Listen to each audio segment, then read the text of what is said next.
மயிலோடு உறவாட முடியாமல் மனம் வாட ரயிலோடும் வழி மேலே படுத்தேனடி. ரயிலோடி வரும் முன்னே மயிலோடி வரும் என்று நினைத்தே அதுபோல நடித்தேனடி.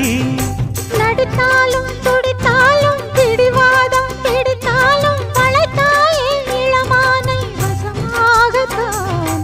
பலகாலம் வலை போட்டு மனவீட்டில் துளை போட்டு நுழைந்தாய திருடன் போல் மெதுவாகத்தான். காதல் வரும்போது காவல் எதுக்கு? ஏது இனிமேலும் உடல் வழக்கு. காலை ஒரு சேவல் வந்து கூவரைக்கும். கட்டிக்கோ கட்டிக்கோ ஒட்டிக்கோ ஒட்டிக்கோ கிட்டவா கட்டழகா. சக்கரை கட்டி சந்தன பெட்டி இந்த